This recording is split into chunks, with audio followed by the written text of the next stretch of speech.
Hey, what's up everybody? It's me, Just Keys, back with a brand new video. And in today's video, I'm finally, let me get my shirt straight.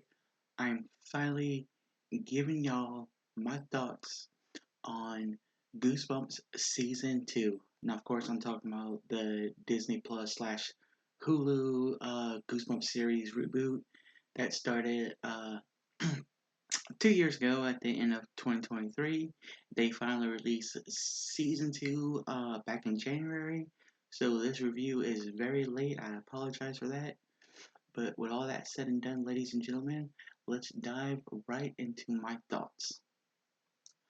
Alright, so my thoughts on season two of Goosebumps this year was that they definitely did a lot of things better than the first season.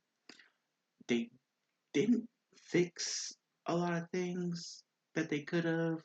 Uh, One main gripe I've always seen with like the first season and this season is that kind of like what makes Goosebumps Goosebumps, like the monsters and stuff.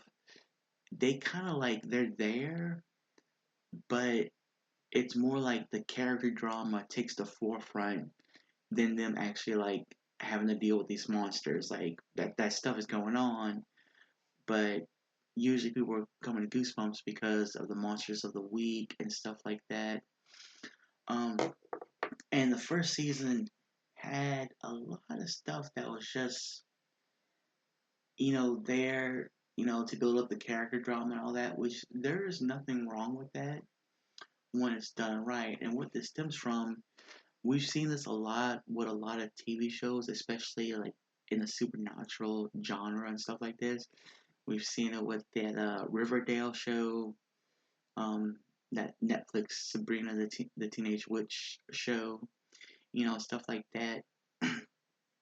Where they have like these crazy like supernatural spooky elements, but they're not the main focus. The main focus is just like character drama, all that. And like I said, there's nothing wrong with that when done right. And I feel like season two did a better job at this. Now let's take one thing for example from season one and compare it to something similar in season two. So in season one, we have this sort of like love triangle storyline going on between three characters. Um, and towards the end, it almost becomes a, what do you call it, a quadrangle or whatever, where it's like a four person uh square, a four person, you know, it's four different people and they all have feelings for each other, right? Um, you know, and while I didn't have a problem with that or anything like that, I can understand most people's gripe about it. It really, there wasn't any resolution to it or anything like that, and it was just a whole lot of nothing. Like it could have been something that could have been dealt with like early on. There was like it just wasn't written good. Let's put it like that. This season there kind of is a love triangle between like three characters, but it's only like in the first couple episodes, maybe just like the first three, and then like um two of the characters who are like kind of enemies because of this whole love triangle thing, they become best friends. So, and I have to say, like I noticed the writing, while not great, it was a little bit better than the first season.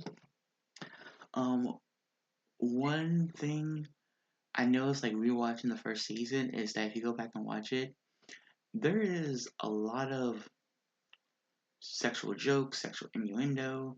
There's nothing wrong with that.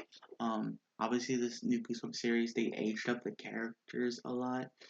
The only thing is, not a lot of people who watch like the old series who may be going into like watching this new series with their young children because they want to like introduce them to the world of Goosebumps. They might not have been prepared for that. You know, And this season, I can't think of anything that comes to mind that is that had any kind of innuendo in it. I can think of a whole bunch of examples. Um, with the first season, which now thinking about it, it always involved the character James, who was the character James in the first season of Goosebumps. He was the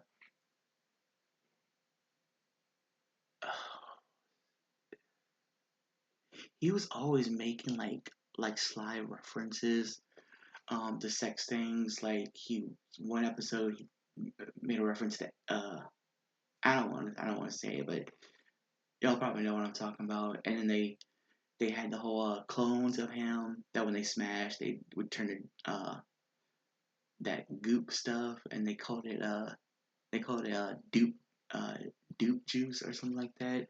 And he made a comment that it sounded like way too intimate. And and one thing I noticed is that like the character James, he's an LGBTQ character, right? You know, he's gay and everything. That's all fine.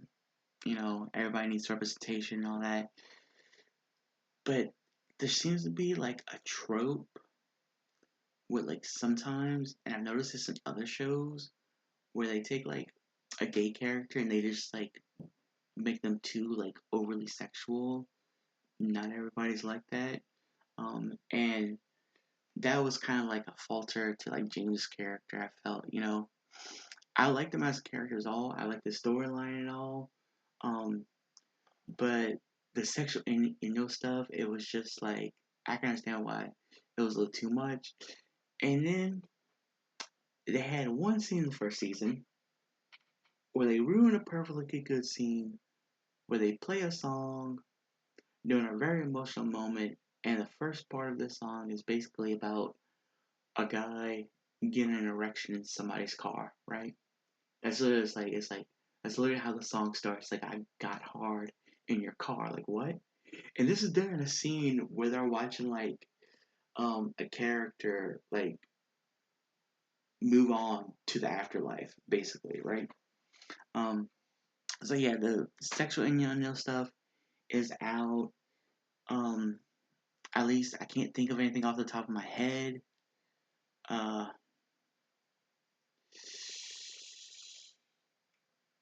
we have like a more like I guess a better written LGBT character in season two.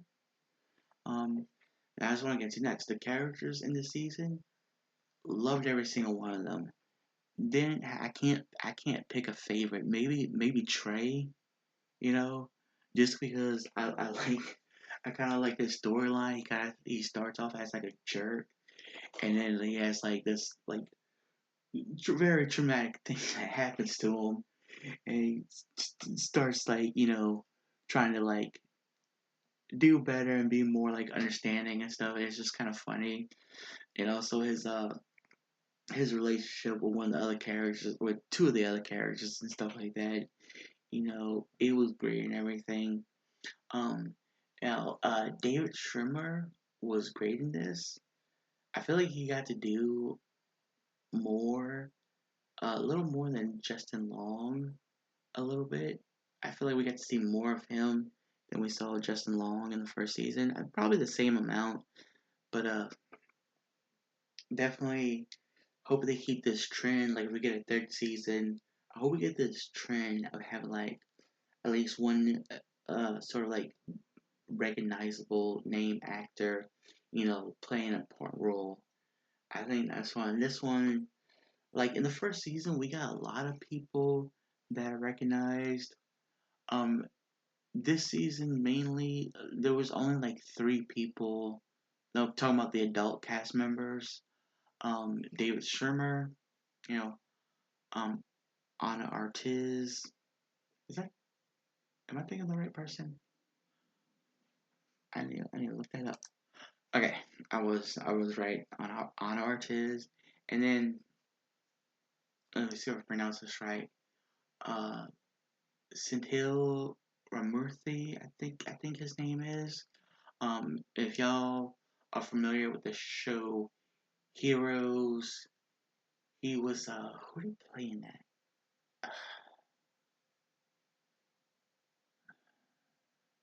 He was in that show Heroes, and he was in a couple of seasons of The Flash. He's been a lot. He's been in a lot of stuff. He had an appearance in this, playing like a character in some flashback episodes and stuff like that.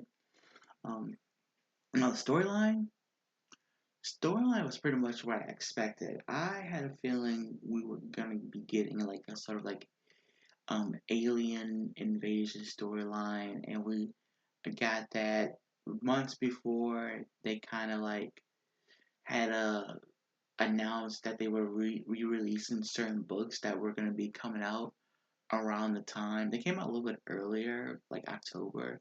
But we had re-releases of like, of course, Stay Out the Basement, The Girl Cried Monster, um, Invasion of the Body Squeezers, and then like a couple. I think there were a couple ones, other ones. I think Egg Monsters from Mars was one that got re-released, but we didn't really get like anything in this season with that. So but it became very clear from like just like the plot synopsis, the trailer, and stuff like that, that this was gonna be sort of like more science fiction. Whereas like the first season is like ghosts, hauntings, and cursed objects sort of storyline. This season is alien invasion with a mixture of cursed objects. Like the car. I guess you could say like the March Blood episode, the kombucha is a cursed object. I know it's like this. I know they're not actually cursed, and it's just stuff getting in there that's controlling it and whatnot.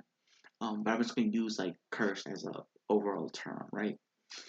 Um, but it was very clear to me. That's how I felt like the show was gonna go. So it did not surprise me that it was more like alien invasion based sci-fi thing, which I thought was great. I think each season, should definitely like do that. Um, Now my rating for this season, I would have to give it an 8 out of 10. Definitely could still use some improvements. And now that I've said that, let's get into what I would like to see in season three if we get one. Hasn't been announced yet, but I think we'll at least get maybe one more season. Um, and I would like them to see. I would like them to do what they did with this season, right? Take one book, right, or take several books, right, that they can interconnect, right? So this one they kind of took Stay Out of the Basement and like, okay, this is gonna be our starting point, and then they kind of wove in like inspirations from like Invasion of the Body Squeezers, A Girl Cried Monster, Monster Blood, a little bit of this, a little bit of that, right? To make the framework of this whole season, but start with Stay Out of the Basement. I'm hoping for season three, we get a season that's more of a creature feature. I would love to see some werewolf, the Werewolf of Fever swamp action. You know, a swampy location, base it in the Florida Everglades. Like it is in the book. You can even do like Louisiana swamplands if you want to. Um, and plus, with that we can bring in such things as werewolf skin, maybe even the barking ghost in a way. Um, what's the you might be able to work like teacher creature. I can't remember the name of it, but it was one of the Goosebumps 2000 book. If y'all with the cover, I didn't read it, but the cover had like the lady in a big giant mouth and everything, right? Maybe you could work that in there. Like I want to see a creature feature thing. I think doing that with some of like the werewolf books would be great for season 3. But anyways, guys, that's gonna be it for this video. Hope you all enjoyed it. Try to get some more videos out this week. But yeah, love you guys. I'll see you in the next one.